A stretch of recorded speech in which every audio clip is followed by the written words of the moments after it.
Hey,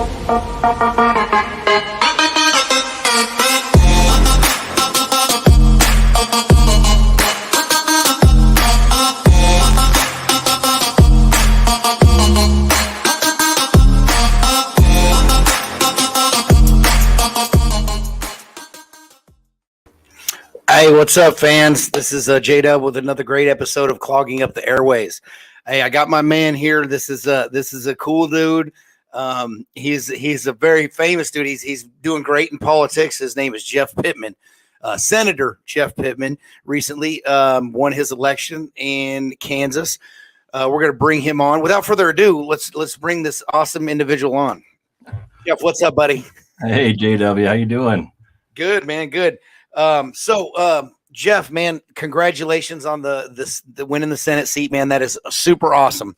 Hey, appreciate it. I want to start out. I don't want to cut you off. Go ahead. No, I was gonna say, it is Easter Day. I want to say Happy Easter to all your viewers out there, and I need some of that intro music anytime I give a speech. Yeah, dude, to get you fired up. Boom! Yeah, there you go. Boom, boom, boom. Yeah, that's great. Yeah. Yeah, I made that. That's digital alchemy stuff right there. Yeah. So, man, we're gonna get started here. One thing I want to do is, if you got a chance, if you feel like it, you can share it to your page. I'm gonna do it real quick because I know we always get a lot more viewers when I share it to my personal Facebook page. So I'm gonna kick it in there. Have your wife Holly, because I know she's watching. She's a superstar too, man.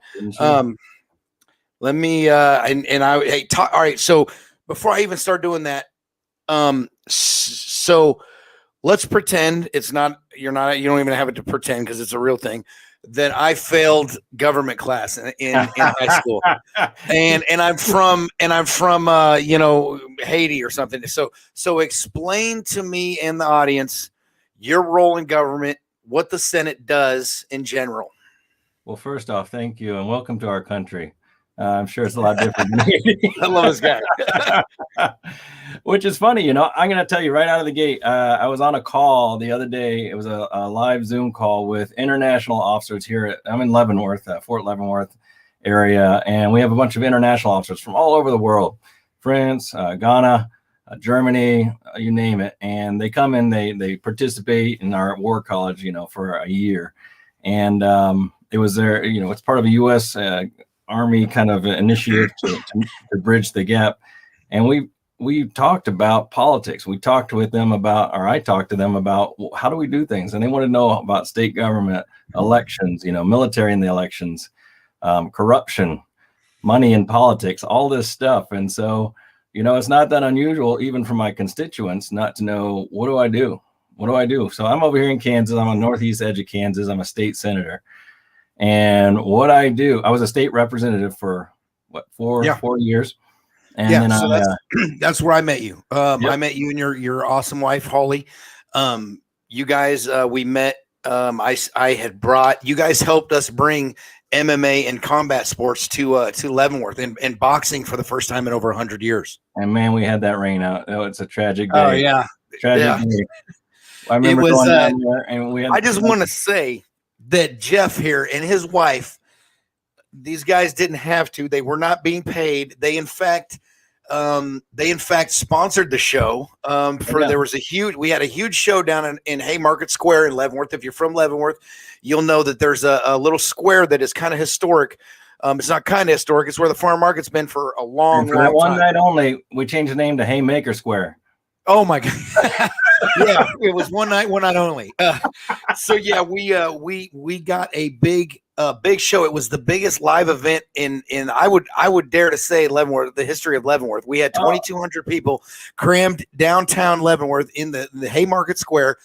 And about 3 hours before the show was semi-outdoor. Now, there is an awning down there. We did have the cage underneath the awning, but there was a monsoon-styled thunderstorm. Classic Kansas thunderstorm comes through, dark clouds, tornado warning. It was supposed to be clear all week.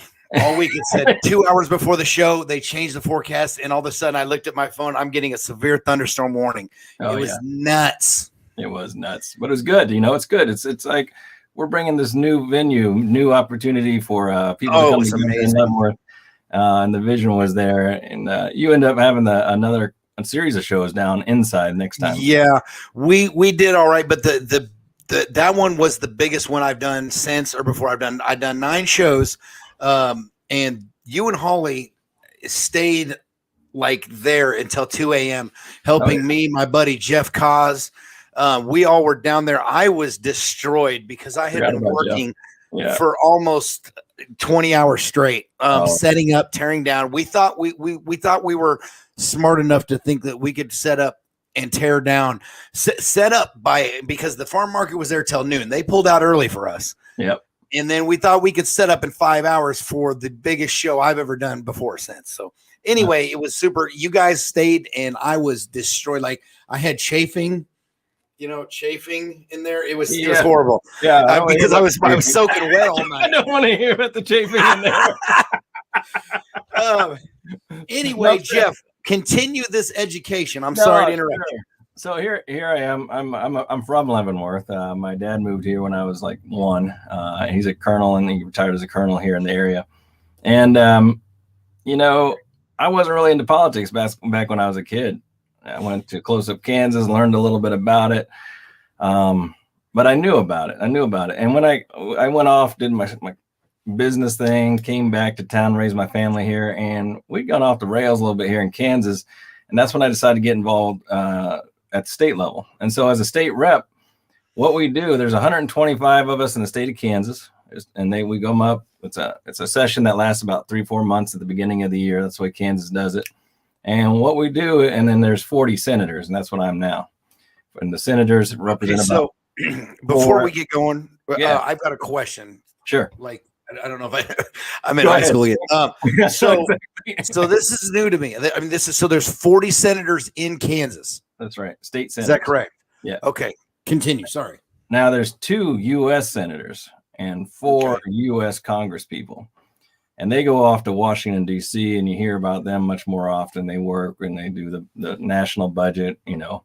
What we do in Kansas, every state has a legislature, and we basically look at the state laws, state budget. We deal with education. We deal with election laws. We deal with unemployment, situation. Mm-hmm. We deal with insurance and local, how is the state going to deal with insurance? We help fix the roads. Provide the police force and work with the counties and cities and all that type of thing. Try to organize the state in a sense on a government level. Is that's exactly accurate? Right. Mm-hmm. So obviously, we've got some viewers. You're a popular guy. We've got we're doing pretty good. Actually, I think you're more popular than me, Joe W. No, they're here for you, bro. So I have shared it to my page. Did you share it to yours?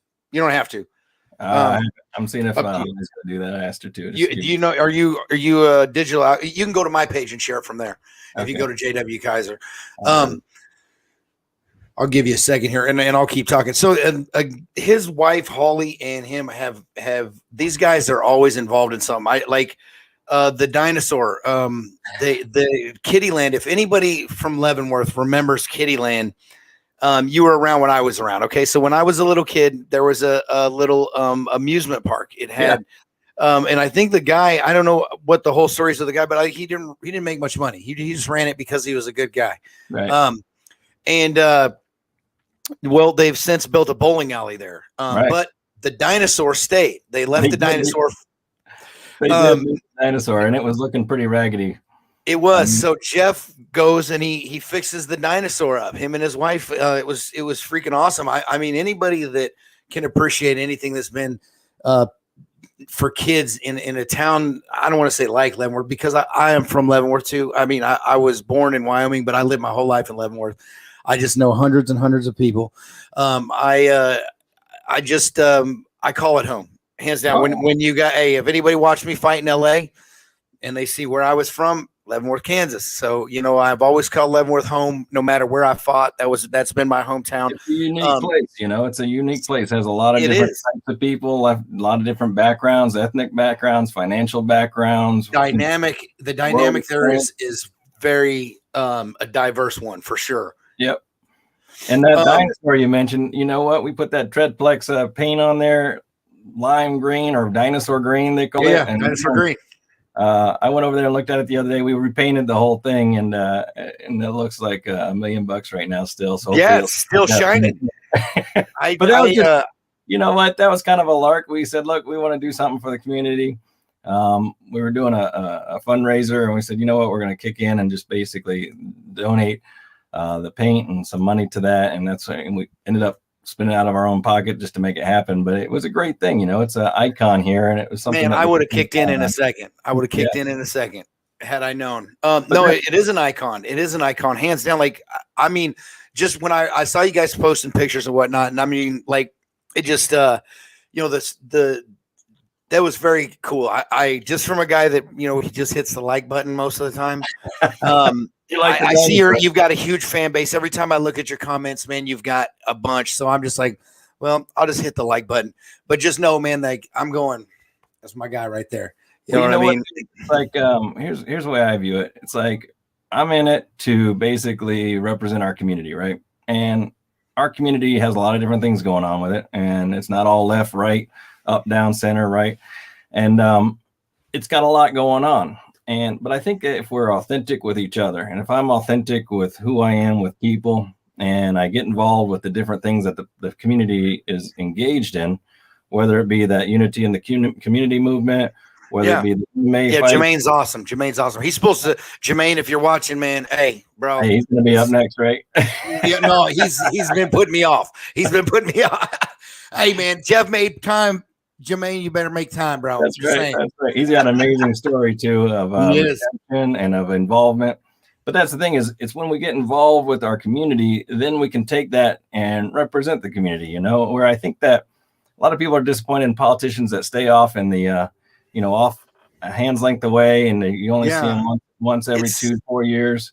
And it's difficult, that's right? That's not why we're doing this, right? I mean, if that's why you're doing this, then if that's your career because you think that that's going to make you money or whatever, I just, you're not authentic and people sniff it out, in my opinion.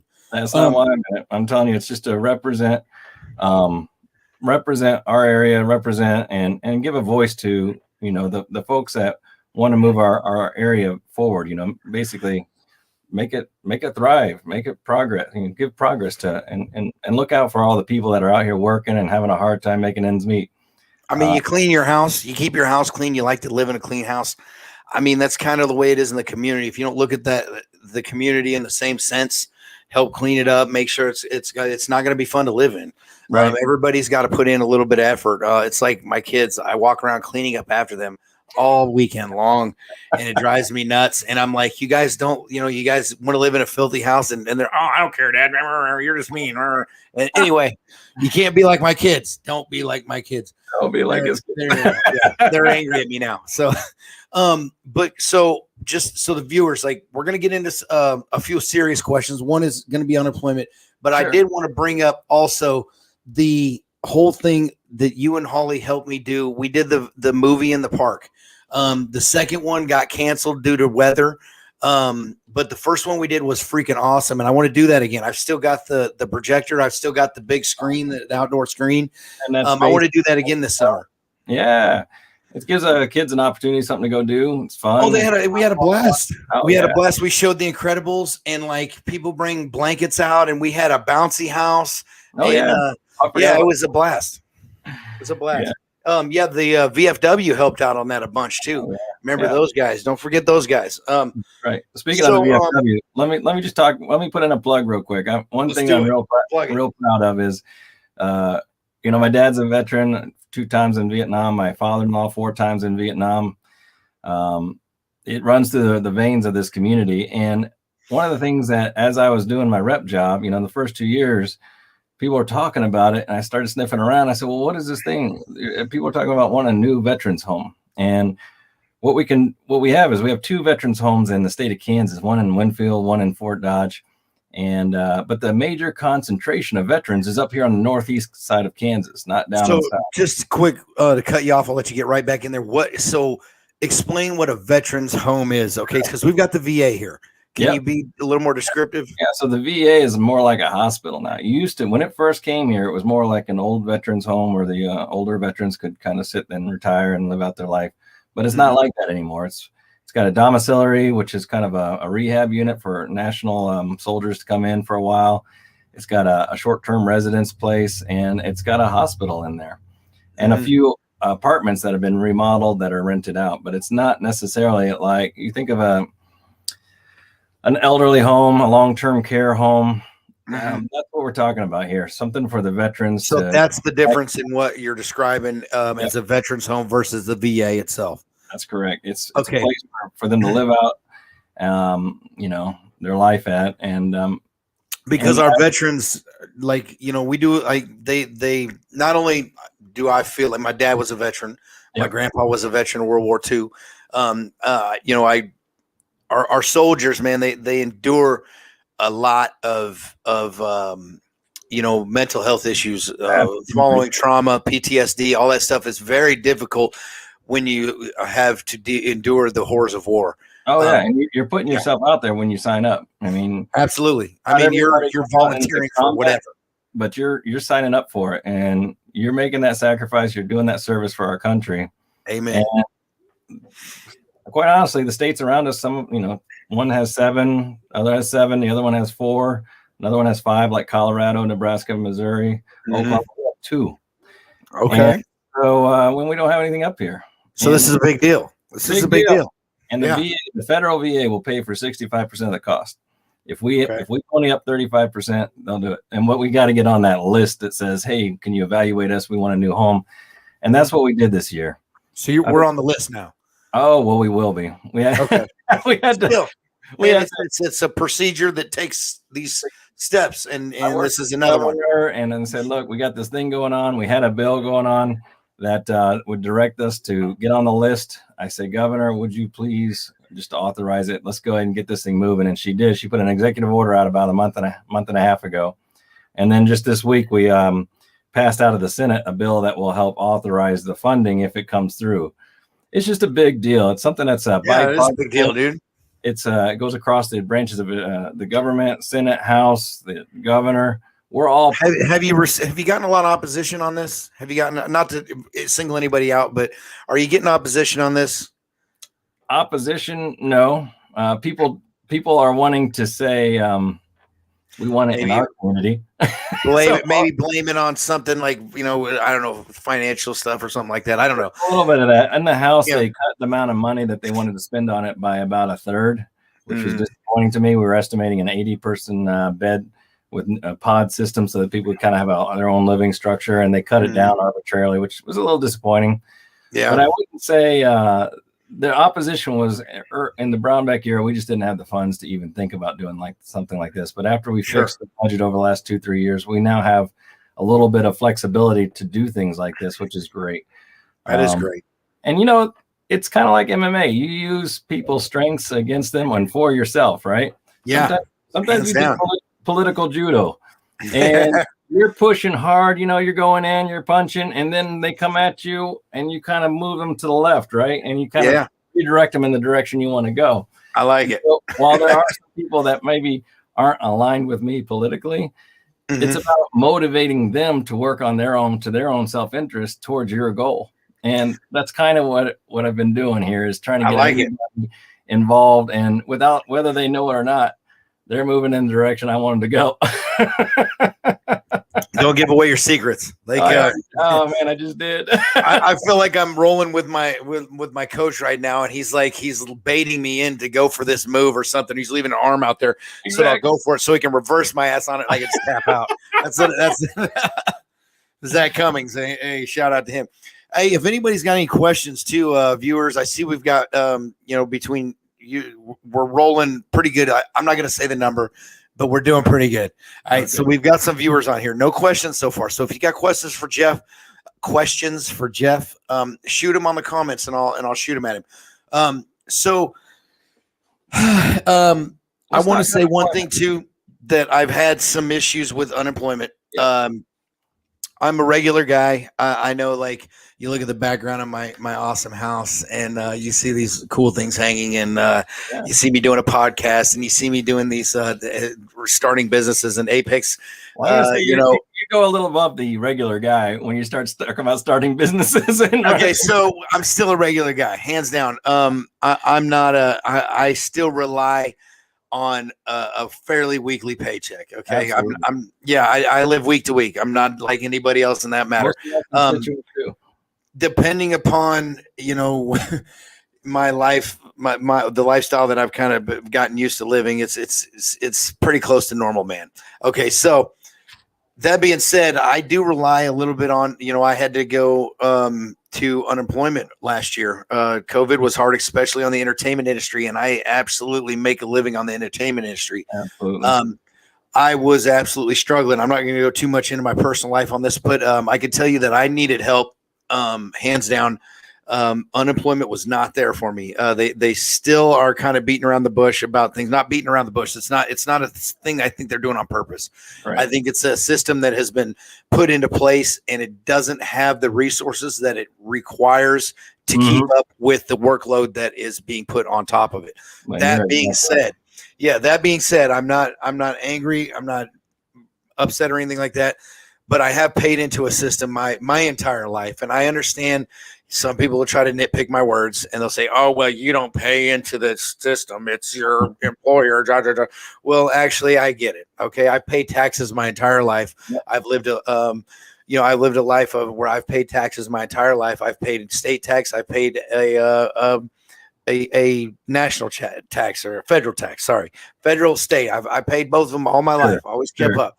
Okay. So in the grand scheme of things, this is a system that is set up to, it's a safety fall for people that do work for a living, do work hard, do want to work, but can't find work or having trouble finding work. Absolutely. This is that. Yes, I understand there are a percentage of people that don't want to go back to work because of how the benefits kind of played out through the last year. It was I was getting a pretty good check for a while. I could see how somebody wouldn't want to go take a pay cut to go back to work. The national government put in that extra, 400, extra dollars or more for some folks per week. That was that was a special time during the pandemic where they were actually trying to incentivize people to stay home, not lose your rent payments, not get kicked out, not lose your mortgage, your credit go to shit, not run around either, trying to find another job.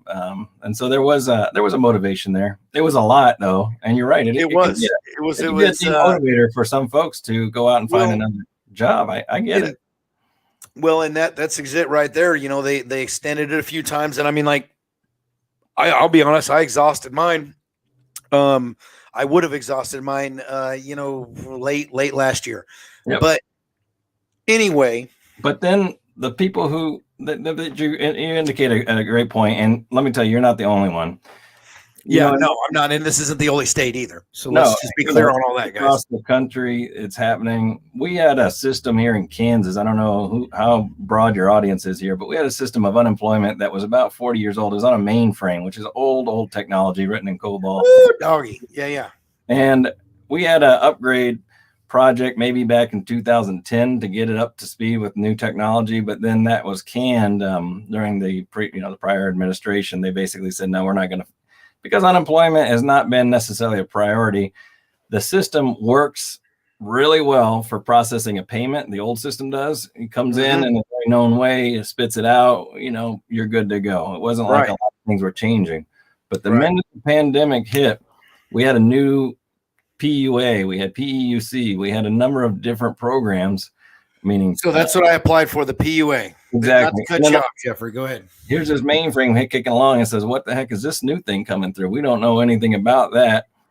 We don't have anybody who can program in COBOL to add this new thing in. So all of a sudden they're stuck in the mud, right? They're like, oh man, how are we going to do this? And so they start getting delayed. And then another one came along and they're like, oh man, we got to layer another one on top of this. Yeah, we haven't even gotten the first one taken care of yet. Yeah. And so this is something, I would say that the state doesn't invest in technology if it doesn't have to. Typically, it's just been it's a cost center for a lot of legislators to say, we know we have to do it, but we don't really want to. Technology is a background of mine. Mhm. And I've been harping on A, security, and B, upgrades, and C, homogenizing sorry to get in the big words there, but getting the architecture across all our agencies in line with each other. And hands down, it's something that has to be done. But then we're going along, we got that fixed, and then December hits and we're hit with all this fraud happening, right? So everybody's starting to, and his brother are getting claims against their names inside these small businesses because we didn't have a gatekeeper up front, so people could just come in and make claims willy-nilly, and we didn't have any way to stop it. And so then the Department of Labor shut that down and put an authentication thing in January. And so that stopped the fraud, but then all the people that needed the benefit. Yeah. And so you have this series of events that happen, and it's tragic. And but I put a claim in September. Thanks to Jeff Pittman right here and his crew, I finally got a call back about 7 days ago. What's today? Sunday. So it was the Monday. So 6 days ago. 6 days ago, I got a call back. I'm now working. I got a job. I mean, it wasn't something where I didn't want to work, but I was in a bad situation, especially going into winter, man. Everybody was, it was a bad winter, worst one in 100 years. Right. Yeah. It was terrible winter. I was so cold through here too. It was nasty cold. I was living in a camper because I know we were struggling. I finally got in some work, got in a place in Overland Park. Life's good, but it was it was a struggle. I think it's natural for somebody to just kind of look for somebody else to blame. I was trying not to direct my anger towards unemployment because I understand that the workload is overwhelming. But I will say that they started throwing more bodies at it, more people, training up right. And it just everybody needs paid, everybody needs money. So it was it just wasn't enough. I tried to stay patient as I could. The biggest problem, personally, that I had with it, I know that everybody's struggled because I see every time I post angry posts about unemployment, I try to stay level-headed with the whole thing, but I still, I post, okay, this is a problem that I'm having personally. The biggest problem I had was that I would be requested to, and this is where I feel like there was just a wee bit of the system's incompetence was I kept on getting emails asking for documents that I had already provided. And I'm like, okay, so we've got a system here where you're sending me an email asking me for this document and this information. I'm going in there and I'm sending it to you. Now, every time that the few times that I got through in since September, I had actually talked to probably 10 specialists. That's calling on a pretty regular basis.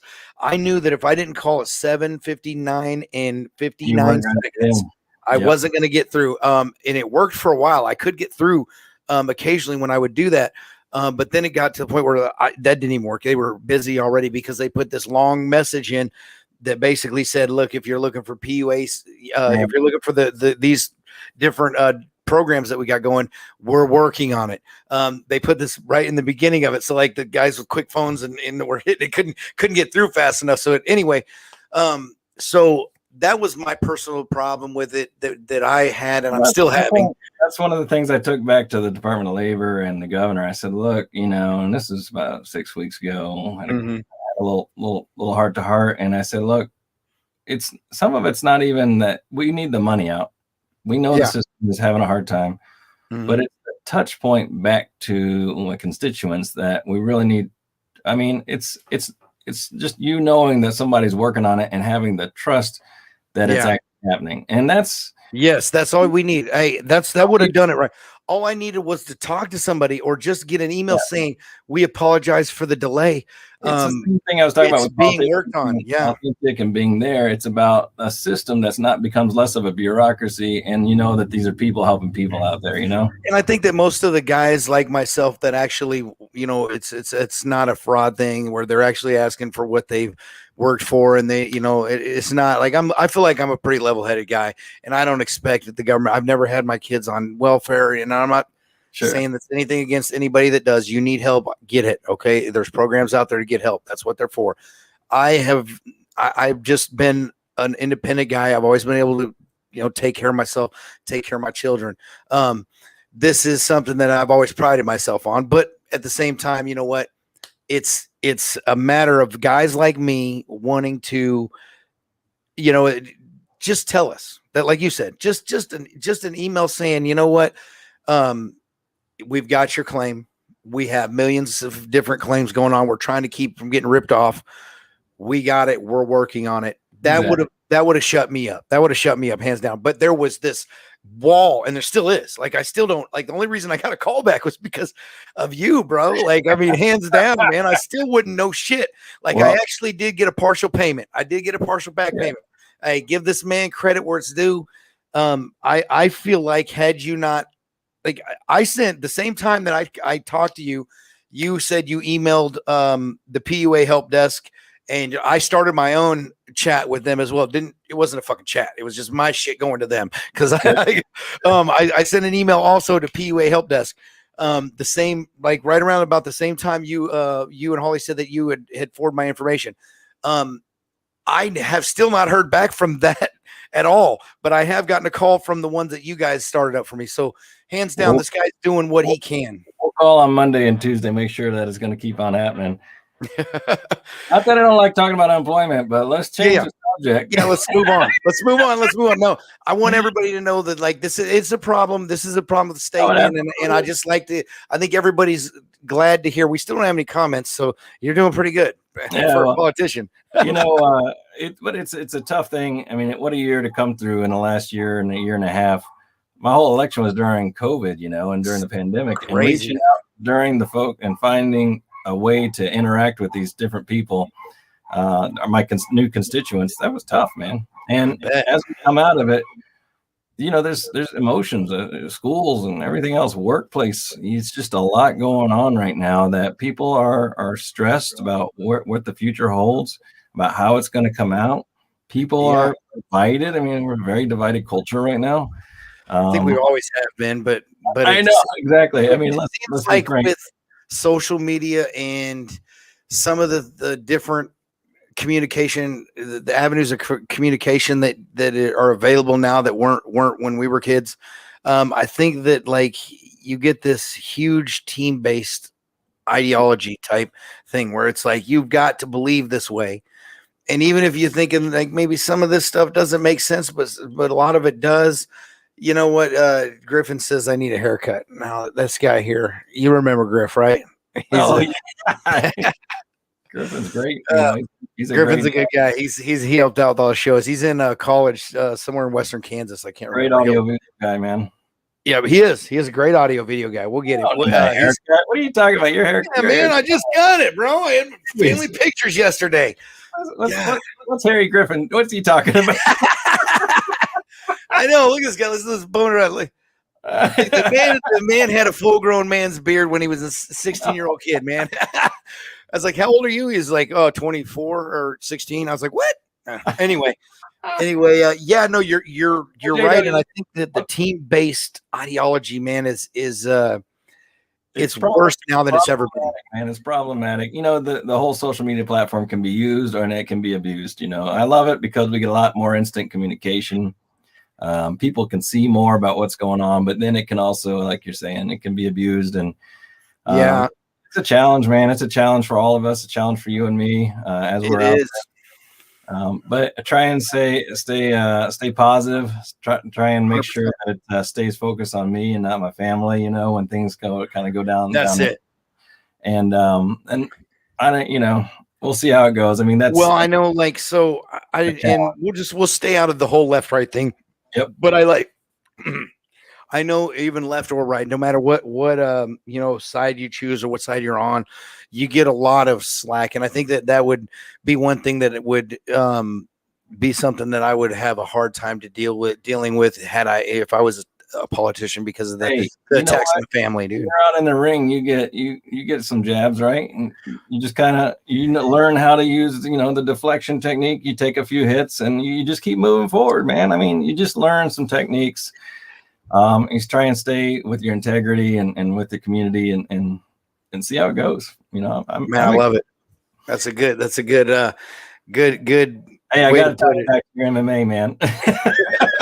Hey, I mean, like my coach, Zach Cummings, man, he's he always gives these amazing speeches, and he gets you to where, he relates all of life to, jujitsu and MMA. And I mean, I really wish that it was that simple, but a lot of it is. You've got to pick your battles. You take your battles head on. There's so much that can be learned, in my opinion. Like jujitsu was one of the things that I was surprised at how. I mean, obviously, martial arts is always a good thing. I think for everybody, it's a very good discipline, Sure. whatnot. You learn how to take ass kickings, man. Like and I think that life, if you let it, can kick your ass, man. And if you have to adjust, don't give up, those type of things that are all like you go in there in the mat and you got, we're all equals at that point, and I like that. Mm-hmm. I like that. That's one thing that I do enjoy. You go in there, you have differences. You got cops, you got criminals, you got guys that have done, regular guys. We come in there on the mat, man. All that stuff is checked at the door, man. And we're, for just a brief moment, brothers. And I wish that the whole world could be that way. And I mean, brothers and sisters, because there's women in there that, choke me out too. It's ridiculous. You're like, hey, I'm not being sexist here. No, man, because there's Sarah Klein. I don't want to mispronounce her name. It's Sarah's her name. She knows who she is. She's gonna smack me for not pronouncing her last name right, but she's a purple belt, dude. And like, I'm in there kind of trying to take it easy on her one day, and like she's just flipping me over, keeps choking me out. I was like, all right, that's it. Now I'm done playing. And then I went in there, got choked out again. I was like, come on. Anyway, so you think we should be presenting MMA sports in our schools? You think that should maybe not MMA, but man, I think jiu-jitsu helps it all. I mean, MMA it's got man, I'm a huge, obviously I my whole career is MMA based. Everything I do is based around the time that I spend in the cage, and I'm not saying I'm retired. I still look to do it. I boxed a couple weeks ago. I still enjoy combatives, and I'm not I don't feel like, I don't know, I'm still having fun with it. We'll see. I'm getting old, but I think that MMA in schools would be tough, because that's a tough one, right? You look at here's my theory on that, and I'm glad you brought it up, man. Now boxing, hands down, I boxed in high school. That would be a great sport for high school. Did you box as a part of the school program, or was it more the school didn't offer it. It was an individual in where I went to high school so I went to Leavenworth High School, but I also went to Worland, Wyoming is where I went to 8th and part of my 9th grade year. Sure. And that's where I boxed, was 8th and 9th grade. And like for the only time in my entire life I was on the honor roll. I just like, I got ADD, and the biggest problem I ever had was, staying focused, and like that completely had me focused, just because I didn't want to miss boxing practice. Anyway, my theory with the MMA in schools would not be a good idea, because if you look at MMA on a professional level, at UFC level, Bellator level, you see the younger guys not. When you look at a successful MMA fighter, they're always over 30, and it's because they are. Right?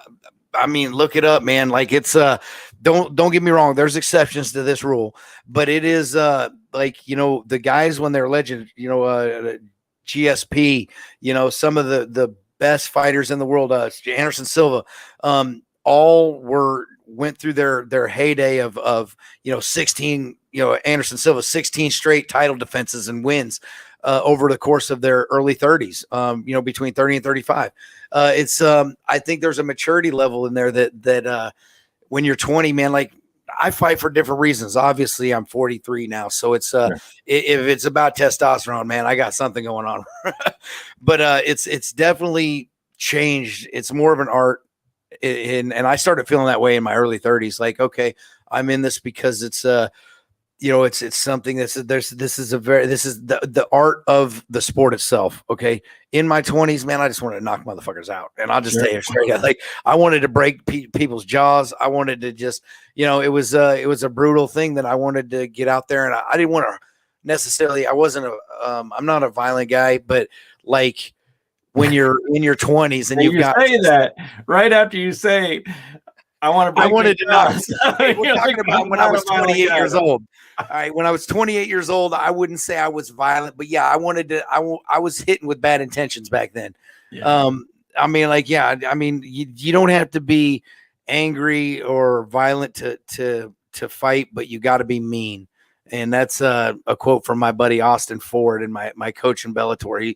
He that guy he put it about as best you can. You got to be mean. Anyway, in my opinion, that might be a situation where. Have you ever heard of any programs, rehabilitation? And this is me just talking randomly. I just came to my thought, but that takes people in prison and works them through a martial arts program of some sort. Man, I mean, I wouldn't think that it would be a bad thing, especially with that. I mean, like, I don't know if I don't think I've ever really told you, Jeff, but when I was in my early 20s, I had to go. I went to prison for. You sure you want to reveal that on this broadcast? I don't care. I've said it before. You're like, I don't have anything to hide. No, it's fine. No, I don't have anything to hide. I did 3 years in the Kansas Department of Corrections. Sure. I haven't been in any trouble since, so I feel like it's. Don't know. I mean, we've got a Kansas prison right here, Leavenworth, Lansing Correctional Facility. We also have the federal pen right here in Leavenworth as well, as well as military DB for the whole military or the Army. It's a prison town for sure. So criminal justice and looking at how we can make our systems better. That's something that's always of an interest to me. Man, I think that just talking guy to guy thing, I think it'd be a great idea. I can tell you that being inside there as a high school boxer, I hadn't done MMA yet, but I had I wanted to. It wasn't available really for the average man until I was released. When I was 28. And anyway, it was a definite learning experience for me. I feel like the system worked because I never wanted to go back. I seen a lot of guys go in and out. Real shit. I was like, this ain't my spot. It sucked. It fucking sucked, dude. There was nothing pleasant about it. I can tell you that.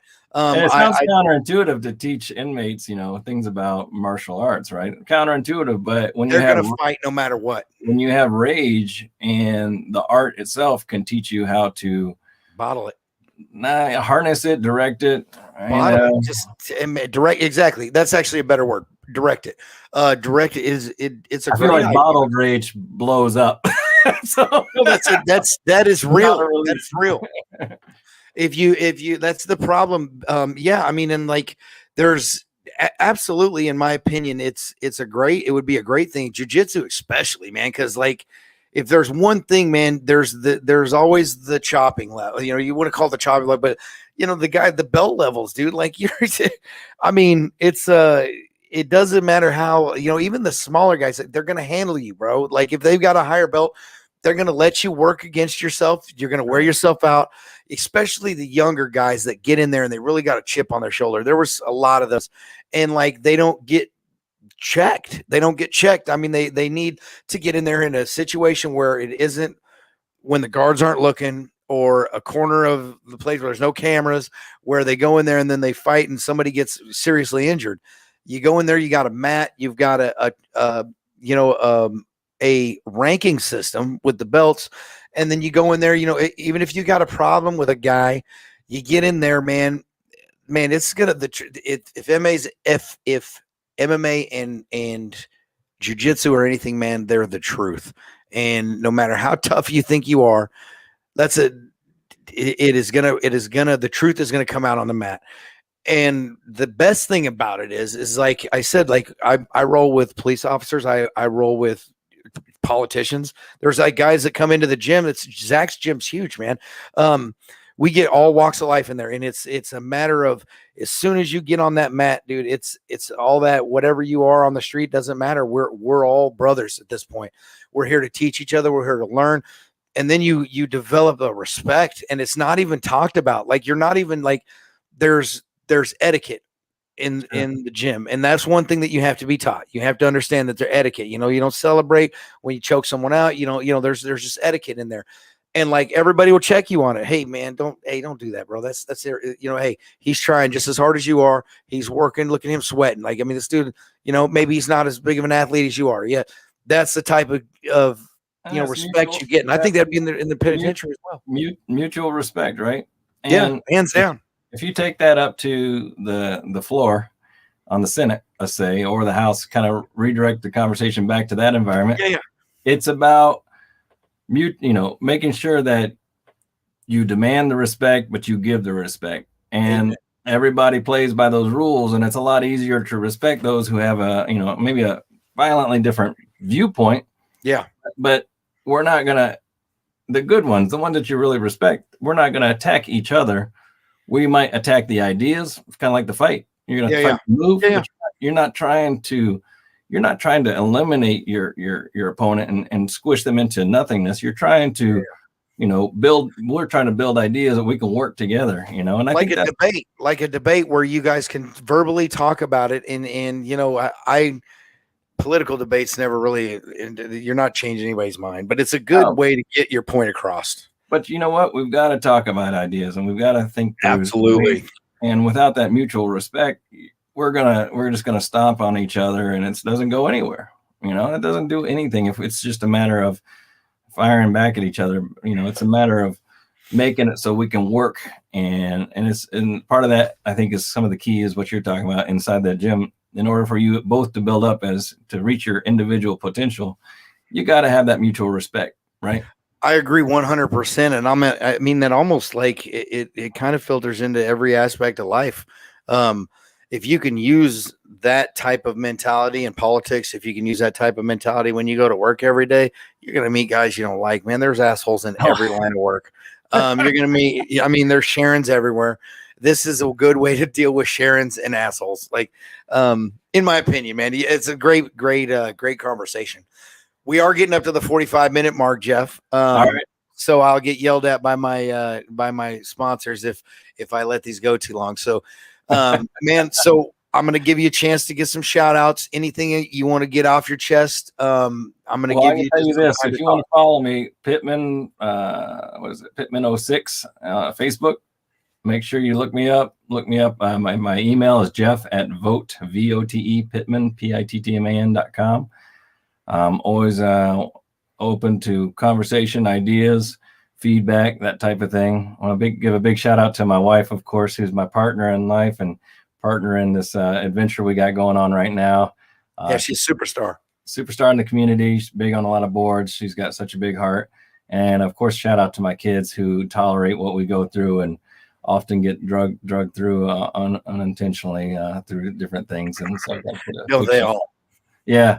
It was Easter weekend, so it's been a lot of family time, and it always reemphasizes how important they are to everything we do, even if you have to pick up after them, right? Oh my God. Yeah, no, as soon as we get off of this podcast, they're getting ready to go back to their moms for the week. So as soon as we get off of this podcast, we're going to do some house cleaning. There you go. I've been getting dirty looks as they've been walking by on the other side of the computer here, and they've been giving me dirty looks. If I didn't thank all the constituents out there that voted for me, and if you didn't vote for me, at least tolerate me. I personally think not just blowing smoke up his ass. I personally think this guy is out for the better overall for all people, not just his constituents that are on the left or the right. He's in my opinion, he's got a huge open heart, and I when I met you, there was no. I still don't think I've had an actual political conversation with you. It's just been Jeff and J-Dub, Oh yeah, absolutely, yep. Absolutely. Anyway, anybody else? Nobody else to thank or anything like that, Jeff? Not at this time. You? All right. So I need to thank a few people. Thanks to all my listeners. Hey, if you guys follow me on my podcast, to Digital Alchemy one. I also got a YouTube page, Digital Alchemy Creative YouTube, Digital Alchemy Productions on Facebook. Hey, follow me, follow the podcast. Also, this one will be aired on Spotify. It's going to be probably a couple weeks before we air it. We air the podcast on Spotify in an audio version every Friday at 3:00. So if I'll definitely share it to your page, Jeff, and I'll share it to mine also when this goes live on Spotify. You'll be a couple weeks behind, but it's okay. We do our best. Anyway, I edit it too, so I'll cut out all the retarded stuff I said, and I'm just kidding. No, I usually don't edit at all. I shoot it right in there.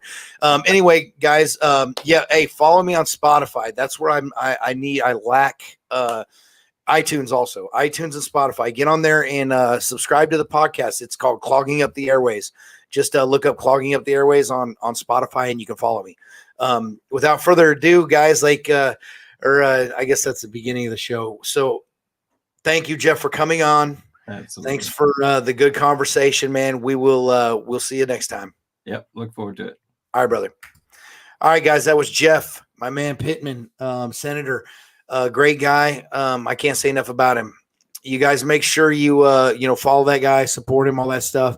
He does a ton of stuff for the community. Get on there, get on board if you want to help out with the community, anything, man. Like him and Holly are superstars. Absolutely will help you do anything you need. Until next time, guys, have a good one.